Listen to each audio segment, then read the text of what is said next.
Salut tout le monde et bienvenue dans La Buvette, le podcast qui prend de la distance avec le terrain. Aujourd'hui, je suis accompagné de Bilal. Bonjour tout le monde. Je suis accompagné de Rémi aussi. Salut Rémi. Bonjour à tous. Et de Elio. Comment ça va, Redouane ? Bah ça va super. Alors tu viens avec un débat aujourd'hui parce que je crois savoir que tu es un peu traumatisé par un sujet. Y a-t-il trop de matchs de foot dans la saison ? Ouais, toi t'as quelque chose à nous dire. Je vous resitue le contexte. Juin 2016, on va disputer l'Euro en France. Plus de 30 ans qu'on n'a pas eu l'Euro à domicile en France. Moi, comme vous pouvez le savoir, je suis d'origine italienne. Je vois un culte à cette équipe nationale.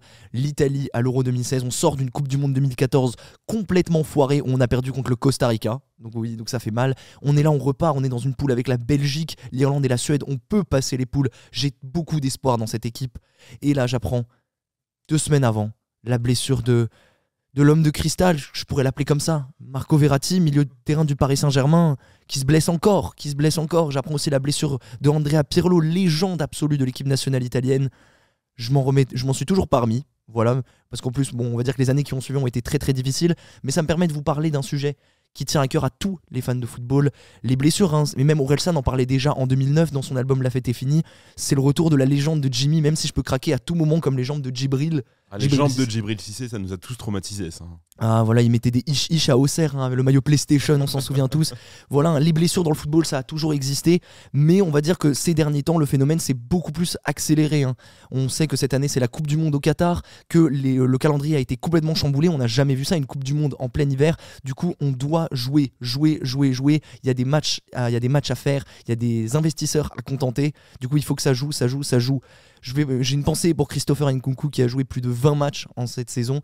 Normalement, c'est la moitié d'une saison. Il les a joués en 1 mois et demi, peut-être pour ça qu'il s'est blessé.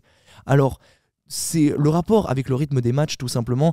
Il a beaucoup évolué, hein. Les championnats ont beaucoup évolué. En Italie, au début des années 2000, il y avait seulement 18 équipes dans le championnat, donc ce qui réduisait déjà le nombre de matchs.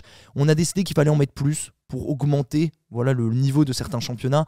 Certains ont décidé de rester à 18 équipes, comme l'Allemagne. D'autres ont décidé de passer à 20, comme l'Italie. Voilà, pour essayer de niveler par le haut. Donc déjà ça a considérablement augmenté le nombre de matchs. Et on a aussi décidé de créer de nouvelles compétitions. Parce qu'il faut plus de compétitivité, on aime bien ça. Et on a créé des compétitions qui ont tellement marqué les gens que on a décidé de les supprimer, comme la Coupe de la Ligue. La Coupe de la Ligue que le Racing a gagné, notamment en 2019, hein, c'est le palmarès du Racing, hein. Voilà, donc la Coupe de la Ligue, on a décidé de supprimer parce qu'il faut faire moins de matchs, parce que en fait les gens se plaignent beaucoup.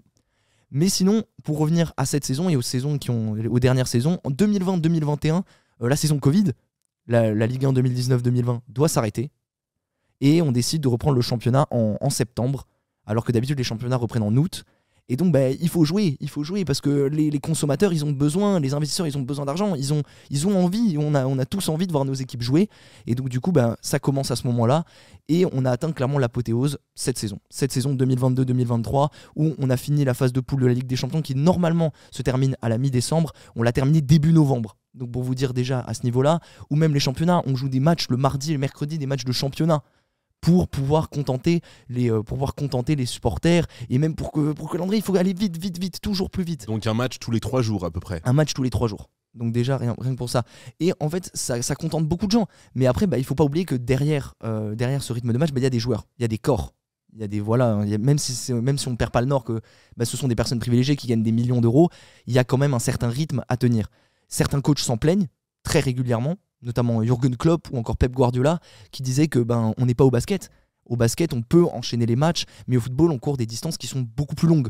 8 à 9 km par match pour certains joueurs. Et courir 8 à 9 km en plus, il y a du contact, il y a de la réflexion. C'est pas juste courir 8-9 km tous les 3 jours.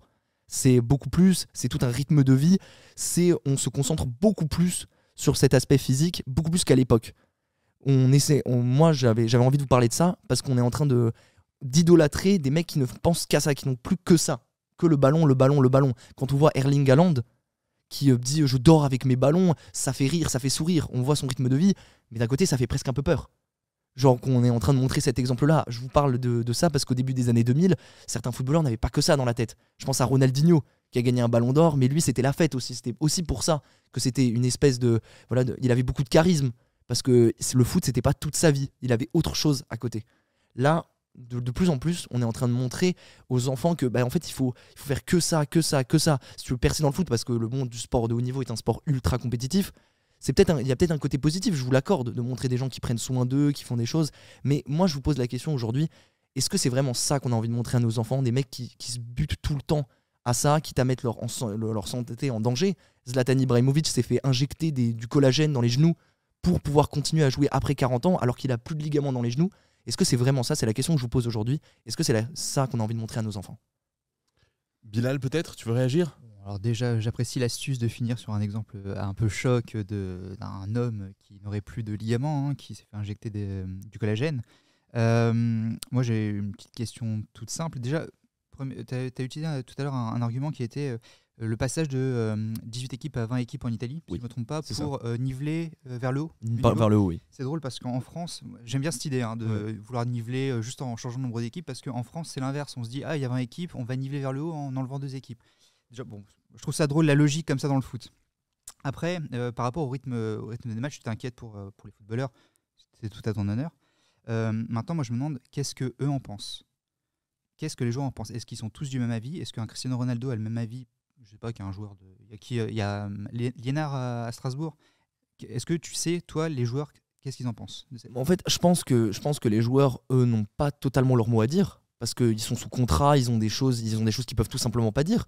Tu vois, par exemple, les joueurs de l'équipe d'Angleterre, comme par exemple Raheem Sterling, il enchaîne lui aussi les matchs, mais il vient de signer un nouveau contrat avec Nike, il signe toujours. En fait, ils ont une parole qui est complètement bridée, parce qu'ils peuvent rien dire, même en interview quand on leur pose des questions. Même sur la Coupe du Monde au Qatar, on a bien vu ce qu'a dit Hugo Lloris, qu'il a dit, il a sorti une langue de bois magistrale en disant moi, quand les gens viennent en France, j'aime bien qu'ils respectent ma culture, du coup au Qatar, je viendrai en respectant la culture. Tu vois, en fait, ils ne peuvent rien dire, ils ne peuvent pas s'exprimer. Et ceux qui ont un peu plus de liberté, les coachs, qui eux sont directement au contact, comme je citais dans ma chronique Jürgen Klopp ou encore Pep Guardiola, tu vois, ils ont quand même un ressenti, ils le voient, ils sont au contact des joueurs en permanence. Parce qu'ils ont aussi leurs propres intérêts. Généralement, le joueur, admettons le sélectionneur d'une équipe, il va faire très attention à ce que pour les derniers matchs de championnat de son joueur, dans son club, il va bien demander avant une compétition d'importance, d'envergure comme le mondial ou l'euro, doucement avec mon joueur parce que j'en ai besoin pour la compétition.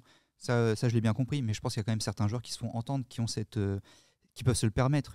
D'ailleurs, je te prenais Cristiano Ronaldo comme exemple. Il y a des joueurs qui se permettent, qui s'affranchissent, parfois qui ont une aura plus importante limite que leur club, qui se permettent de parler. Je pense que ce débat-là ne vient pas uniquement des sélectionneurs ou des coachs. Il y a aussi les joueurs, je pense, qui parlent. Moi, j'ai un exemple dans un autre sport. Tu as parlé tout à l'heure de basket. En NBA, depuis de nombreuses années, le championnat est à minimum 82 matchs, donc certains joueurs jouent beaucoup plus que 82 matchs, ça fait environ un match tous les 2 jours, et il y a des stars de ce sport, LeBron James par exemple, qui dit depuis des années qu'il faudrait jouer beaucoup moins de matchs. Le problème, c'est que les diffuseurs, eux, veulent jouer plus de matchs, et toute la question est là en réalité, c'est les diffuseurs qui mettent la pression au club. Toute la question en fait elle est économique tout simplement, c'est voilà, toujours plus, on est dans une logique qui est la logique propre à celle du capitalisme, toujours plus, la surproduction, on surexploite les corps, on surexploite tout le temps, et justement ça fait beaucoup plus d'argent. Quand on a dit une Coupe du Monde en hiver, tous les diffuseurs étaient en mode mais c'est génial, on va pouvoir donc mettre des matchs de Ligue des Champions toutes les semaines, des matchs de championnat entre même le mardi ou le mercredi, et là en plus on va avoir la Coupe du Monde, ce qui va encore plus faire exploser les revenus publicitaires. C'est un truc de fou. Bien sûr, aucun média ne va s'opposer à ça. Mais est-ce qu'il n'y aurait pas du coup, avec c'est toujours ces nouveaux matchs, avec cet agenda qui se remplit toujours plus, une réforme des ligues à faire en mettant beaucoup moins de clubs ou en créant une Ligue 1,5 entre la Ligue 2 et Ligue 1, où par exemple tu n'as que 10 clubs en Ligue 1 et là du coup ils ont moins de matchs à faire. Est-ce que ce ne serait pas une solution? Mais ça, c'est une logique qui a beaucoup servi à la création de la Super League. La Super League qui devait être, comme son nom l'indique, une Super League avec plein de gros clubs européens, notamment le Real Madrid ou la Juventus. Et en fait, l'idée est là. En fait, c'est juste qu'on veut tellement concentrer les matchs. Comme ça, en fait, les joueurs ils sont en forme pour les gros matchs. On aurait des Juventus Real Madrid toutes les 2 semaines. Et en fait, ça permettrait aux joueurs d'être en meilleure forme. Ça, c'est un côté positif de la Super League. Mais bon, on sait que c'est un projet qui est souvent remis en question et que beaucoup de gens ne valident pas parce que c'est complètement la mort en fait, du mérite dans le sport. Mais d'un côté, il y a cette idée-là de se dire on conserve les meilleurs joueurs pour les plus gros matchs. Et tous les petits matchs, comme par exemple, avec tout le respect que je leur dois, parce que déjà atteindre ce niveau-là, c'est déjà colossal. Mais par exemple, tu vois, les Clermont-Metz, À part si t'es supporter de Clermont-Ferrand ou t'es supporter du FCMS, bah tu vas pas le regarder. Ça avait pas d'argent, ça. Bah, de toute manière, c'est ce qui se passe déjà aujourd'hui. Karim Benzema au Real Madrid, il joue quasiment pas en ce moment. Et parce qu'il se préserve pour la Coupe du Monde, pour les gros matchs, pour les grosses échéances.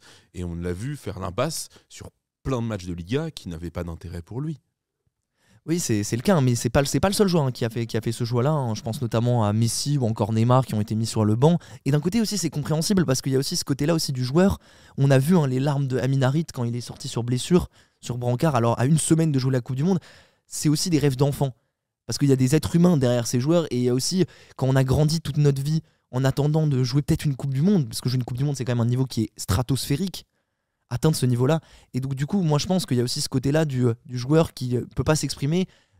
Amin Harit, si on lui avait laissé le choix, je pense qu'il n'aurait pas joué ce match. Parce qu'il aurait voulu se conserver pour la Coupe du Monde. Et c'est totalement compréhensible.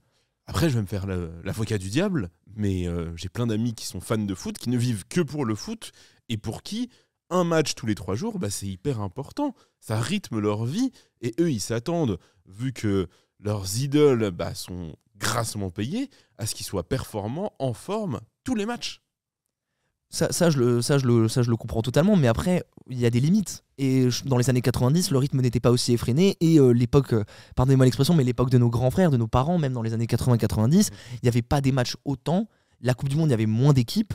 Et pourtant, ils savaient aussi apprécier le spectacle. Mais est-ce qu'il y avait autant d'audience, est-ce qu'il y avait autant d'enjeux financiers derrière à cette époque ? Non, il y en avait clairement pas autant. Clairement, l'argent a pris une place extrêmement importante. On sait que les pays du Golfe ont investi complètement, comme le Qatar ou même l'Arabie Saoudite, qui ont racheté des clubs, ce que j'aime appeler les clubs nouveaux riches. Et donc du coup, forcément, il y a beaucoup plus d'enjeux financiers derrière que dans les années 80. Dans les années 80, un joueur comme Socrates pouvait se permettre d'avoir une activité, il était médecin à côté.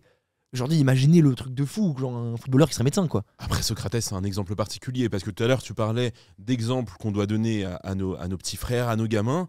Dans les années 90, dont tu parles depuis tout à l'heure, on voyait des Zinedine Zidane qui clopaient en dehors des matchs. Là, aujourd'hui, les modèles sont des Cristiano Ronaldo, qui sont des bêtes de sport, de nutrition, etc., qui poussent nos jeunes à vivre mieux, à manger mieux. C'est quand même mieux qu'une légende du foot, la clope au bec, non ?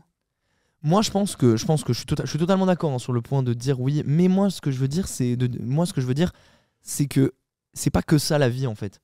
C'est que c'est pas que se donner à fond pour un truc, parce que Ronaldo a consacré sa vie à ça. C'est beau, je vous l'accorde, c'est beau, mais c'est très rare. Et surtout, en fait, peut-être que lui, on n'a pas son avis personnel. Peut-être qu'il aurait aimé faire autre chose. Et moi, j'aimerais bien montrer aux enfants que même si on a envie de se consacrer à fond sur quelque chose, il y a des choses derrière à gérer. Est-ce que dans son comportement, quelque chose te dit qu'il vit ça comme une contrainte ? Moi, je ne le connais pas, je ne peux pas savoir. Tu peux observer quand même, je pense, certaines de ses interventions. On ne sait pas ce qui se passe dans sa cave. Après, tu parlais de Verratti tout à l'heure. Verratti, il a l'air d'avoir une vie plutôt animée et plutôt chargée en dehors des terrains. Ouais, c'est ça. Et Moi, j'habite Paris, je te le confirme. Tu l'as déjà croisé ? Oui, trop souvent malheureusement, pour un joueur de foot de haut niveau. Oh, punaise, oui, c'est certains joueurs qui décident. Après, c'est des choix de vie. C'est des choix de vie. Et moi, j'aime bien qu'il y ait un Cristiano Ronaldo qui montre ce chemin-là et un Marco Verratti qui montre aussi ce chemin-là. Même si dans ma chronique, j'ai dit que j'étais un peu dégoûté parce qu'il n'a pas joué l'Euro, mais au final, c'est son choix. Et voilà, quoi. Même s'il a la responsabilité de millions de personnes derrière, au final, c'est un être humain, il fait ce qu'il veut, quoi. Eh ben, merci beaucoup pour ce débat. La buvette, ça revient bientôt avec Elio, Rémi et Bilal. À très vite. Merci. Ciao, au revoir. ciao, ciao.